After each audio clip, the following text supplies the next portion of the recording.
I'm in the Marine Corps, and we literally just finished playing basketball. We were just doing rec, and I get a phone call that there's been an accident at the police department. As I'm driving to the airport, I still have that hope. My brother calls me and tells me the truth. He said Dad has shot himself, a self-inflicted gunshot wound in the head, in the bathroom, and he's gone. So the next morning, I go into the back of the cruiser. It was his close friend Vanek. He's like, "Your dad left you something." In that note, I'll never forget reading it.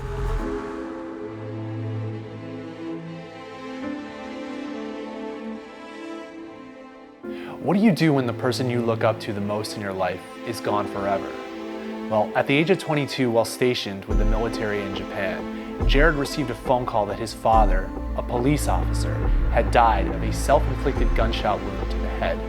It was a note that Jared's father had left him, which would change the trajectory of his life. I met Jared while working on a project for a Marine detachment league that helps and supports other veterans.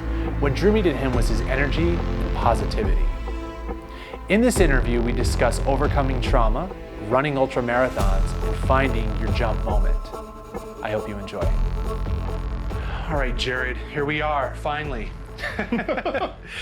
What were your interests as a kid? Like, what were your passions? Do you remember like what you wanted to be when you grew up? What I wanted to do when I grew up, I wanted to be like my dad. I wanted to be a cop.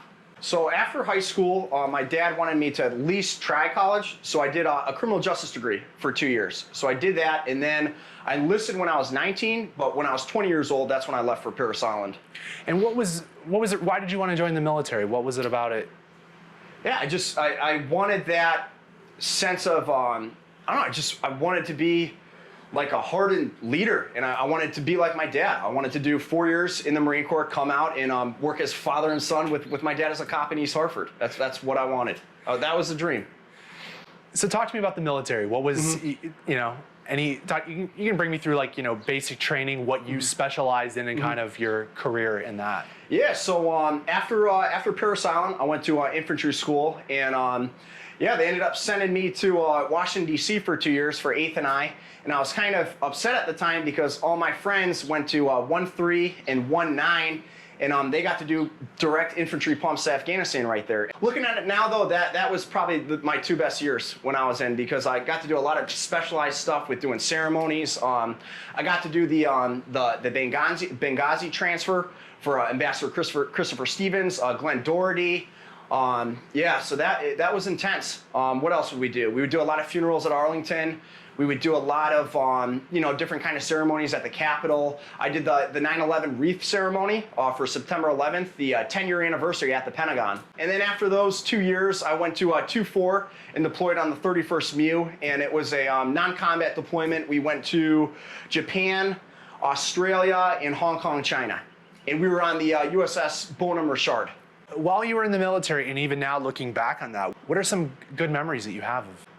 Good memories are just the connections, the friends that I still remain close, the brothers you make. So towards the end of your deployment, did you already knew what you wanted to segue into? While I was in the Marine Corps, literally like 2 months before we deployed, that's when I lost my dad. So like I think they gave me like 5 days of leave, and I just had to go numb almost and just turn that off. And I think a lot of the problems I had after I got out was because that happened a year before that, January 10th, 2012. I lost a close friend of mine. I'm in the Marine Corps, and we literally just finished playing basketball. We were just doing rec, and I get a phone call that there's been an accident at the police department. Man, it was just like they weren't providing me with the details that needed to be, they weren't providing me with the honest truth. And I get a Red Cross message that I'm gonna be going home. And all I know at the time is that there's been a bad accident, but he's still alive. As I'm driving to the airport, I still have that hope, that strong sense of hope and just a good attitude that he's still alive. Maybe something bad happened, but he's still alive. When I get to the airport, my brother calls me and tells me the truth. He said Dad has shot himself, a self-inflicted gunshot wound in the head, in the bathroom, and he's gone. So I was just like, fuck, and I still got to fly 5 hours. So I literally, at 23, I locked myself in the bathroom, and talk about dark irony. He died in a bathroom, and I'm locked in a bathroom in the airport just crying about what happened. What turned me into, I think, like a monster at that time was just the anger of having hope that I thought he was alive. And the truth was he was gone the minute they called me. And I guess I wish for my own closure, I wish you just told me, they told me directly what happened. So the next morning, I go into the back of the cruiser. It was his close friend Vanek. He's like, your dad left you something. If you want, you and your brother can come in and read it. So I was like, all right, here we go. And in that note, I'll never forget reading it. It said, goodbye to the best family on earth. I'm sorry, but I can't take this pain and torment and torture anymore. I'm sorry I'm not stronger. And then it said this, and this is what ends up being my life's purpose, going from my pain, again, to the pride, to the passion, to the purpose. And it said, make my death an issue so you can get help for other people like me. And yeah, it was one of the most intense days of my life. Was there something that had happened earlier that day for him to just, where this would happen at work? Something, he must have had such a bad anxiety attack or just a culmination of years of PTSD, because he did pack a lunch that day. So I run the scenario in my head because he wanted to live. He packed a lunch that day. So something must have happened where it just, he was broken and he needed a way out. He died a broken man. And that unintentional burden that he carried passed along to me and passed to my brother and passed to my mom. And it's almost like, for a while, that monster portion I was talking about, you're living with the sins of your father. And I was like, you gotta turn this into something good and some kind of positive, to twist this thing so the cycle doesn't continue. My dad was a police officer as well. He retired, I was 16. He'd already done his 30 years. He joined right after the military when he was 20. But, I'd get snippets either from him or from my mom. And it wasn't until, being an adult, meeting people like you and other police officers where, like, PTSD that wasn't a term when we were a kid. I think that's a term that came about maybe 10 or 15 years ago, right? It was, I don't even know whether it was they used depression or shell shock for more military people. Did your dad ever kind of bring any of that home from work or talk about that with you? I'm sure he talked to your mom, or maybe he never talked to your mom. Maybe he just kind of kept it all inside. Kept it all to himself. He talked one time with me because he lost, there was a kid that was stabbed that was 16 years old. This was back when I was 16 or 17 at the time. He talked about that one time with me, and all he said was it was a really bad night at work. Kid the same age as you, pretty much died right in his arms. My dad had to carry that. He wasn't able to save him, and I know that really took a toll on him. There'd be days though you'd see like he just would keep to himself. Maybe stay in bed longer and just he wasn't acting the right way, and we did not know the signs and really what post-traumatic stress does to the brain. But one of my favorite things he ever told me, when he was growing up in Hartford, he had to walk to school every day. And one time he got jumped by about 3 or 4 kids, and they wanted his sneakers. So my father said he got his ass kicked, but he held on to his sneakers. And he told me one day, I'll never forget this, one of my favorite lessons from my father. He said, no matter what, son, he said, you hold on to your sneakers in life. And I hold that dearly tonight because it's kind of what's happened to me. But because I think he was so compassionate and so empathetic, he bared the wounds invisibly that they suffered from. It transferred onto him. So yeah, that's still my hero. So you had just turned 23. You're still in the Marines. You're still in the military. How were you able to move forward? How did you deal with it at that time to kind of get to where you are now? So literally a lot of solo time and a lot of physical fitness. This is where the running all started. When we were on that deployment, when we were in Japan, a lot of my buddies would laugh because they'd see me like partying the night before, and then I would just go out and they'd see me just running laps. In Japan, we had like this little strip in Okinawa, and I would just keep doing laps and laps. Obviously I have really bad ADHD, so like we feel best in motion. And while I'm running out there, I do a lot of thinking, and that was my best method at the time. I didn't do any formal therapy or any of that. I thought I was too, I don't know, I thought I was too, this is so stupid, but at the time I thought I was too masculine, to seek help. And really where I was suppressing all this. But yeah, at the time all I knew how to do was just physical fitness and just all this running. And that's what turned into a hunger for what ended up coming with these ultra marathons, and going from, you know, the marathon distance to the 50-mile distance to the 100-mile distance to now the 200, and more recently the 250-mile distance. So it turned into something I would have never dreamed of, and it's generally made me a happy person with letting go, accepting what's happened without judgment. And the last stage of healing, Daniel, last stage of healing is using what's happened to you in order to help other people in similar situation. That's that final step of letting go and helping other people. That's awesome. That's great advice. Great advice. Physical fitness is really what keeps me straight and narrow as much as possible, right? And I totally get that. What was the first race that you decided that you did where it was about your dad? This first race I did, the San Francisco double marathon, I had no idea what I was doing. I had no hydration plan. I had no nutrition plan. But man, that was my jump moment. And I ended up finishing it. I ended up getting it done. So I was working corrections at the time. So we had a 5-3 schedule. And I literally worked the night before. I flew out to San Francisco, never have done any of this before. And that adrenaline and that, I'm getting excited right now talking about it, because like this was my moment, you know. I'm like, this is my moment. Yeah. So I get out there and I'm scared shitless. I'm so nervous. I've never gone past 30. My longest training run was 33 miles. So I've never gone past that distance. And this is 52.4 miles. So man, I'm nervous, and the race starts at midnight. You finish the first marathon around like 4 or 5, and then you start with the official San Francisco Marathon 26-mile run. So yeah, that was my pivotal jump moment, because I went out there having no real plan, and just with a spirit and enlightenment of wanting to do this in memory of my dad, to raise more awareness and get it started. And I got the job done. And some of the people I met at that race are still close friends, and people that have become very important figures in my life. I was struggling at like mile 35, and I met this guy, Jason. He was tatted out of his mind, a recovered, you know, a guy who's been through recovery as well.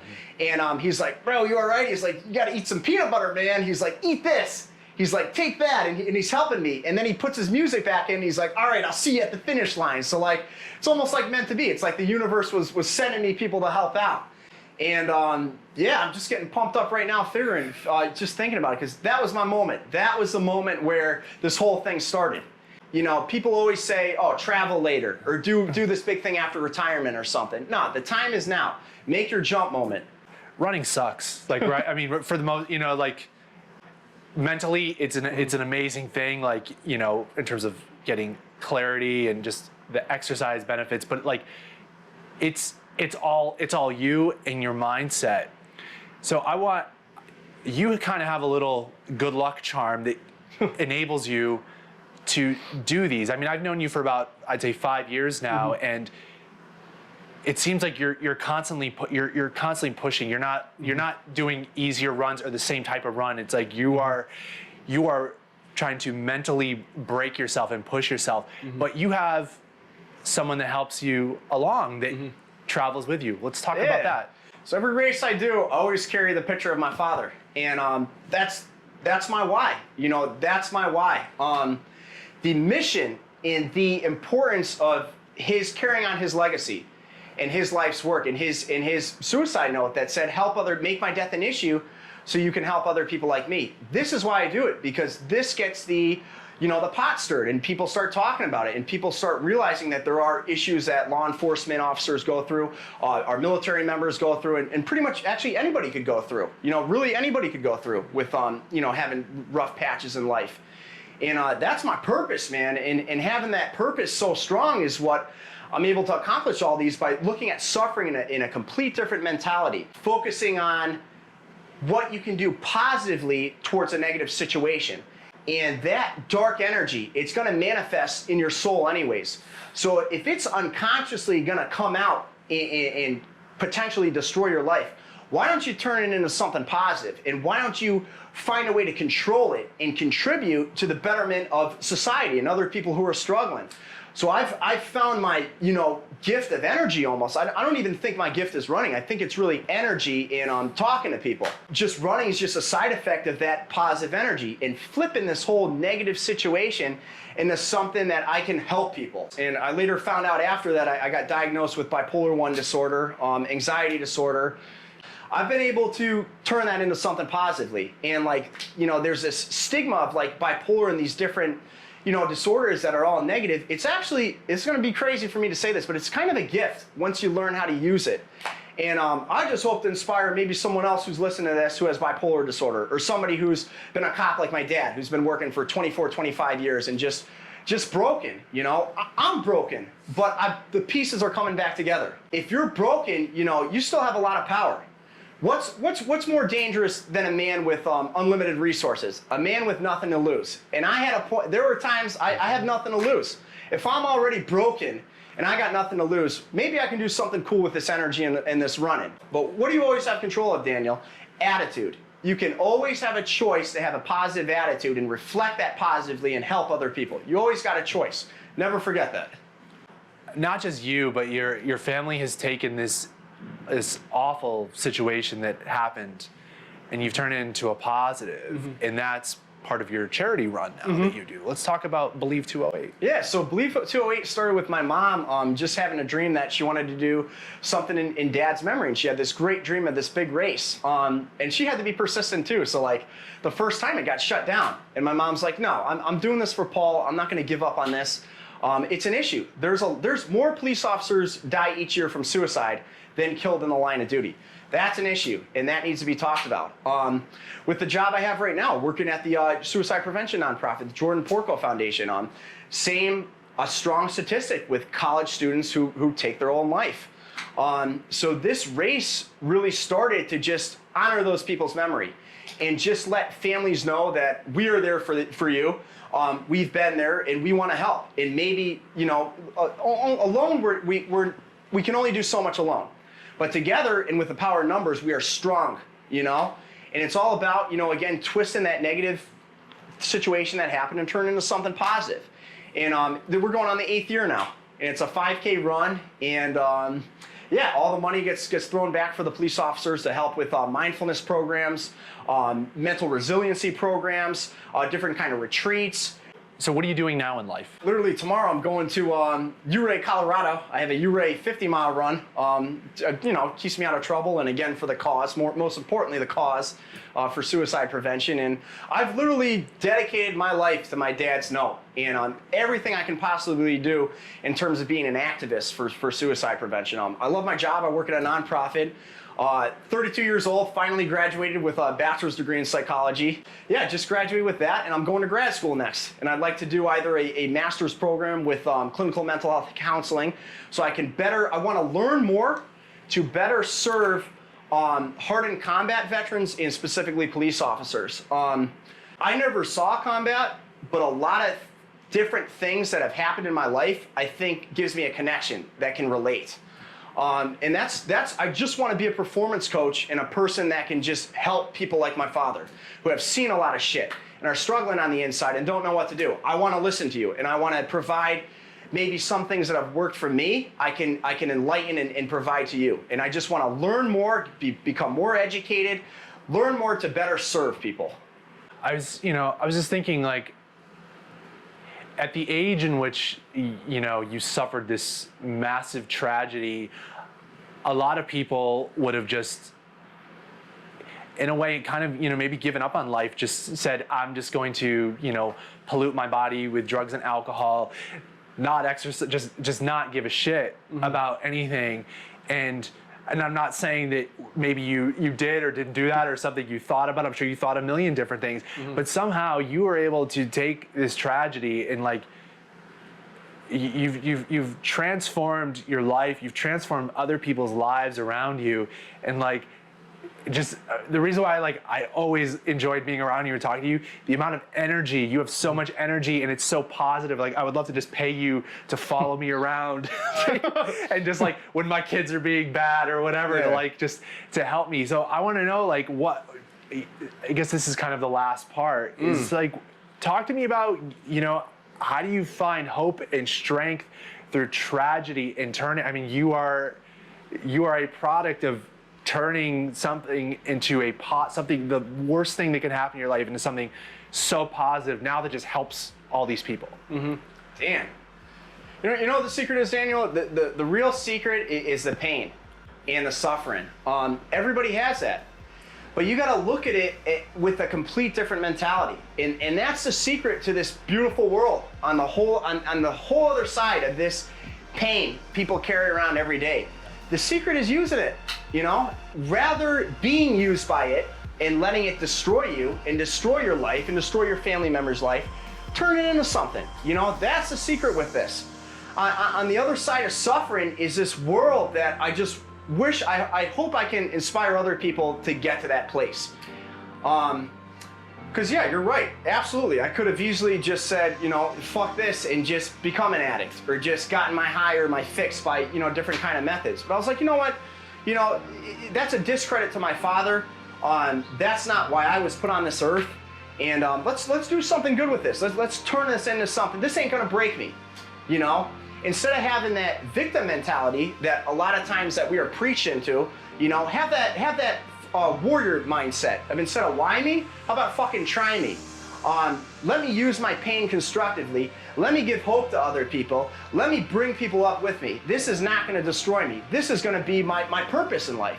This is going to be the significance of why I was put on this planet, and I'm going to help other people. And I hope other people are able to pick one thing from me and find that energy and maybe something they're going through, whether they've lost someone or they have some mental health issues or whatever they're going through. Learn from me that the secret is using that pain and using that suffering and using that dark energy into a positive construct for good. That's the secret. Cut.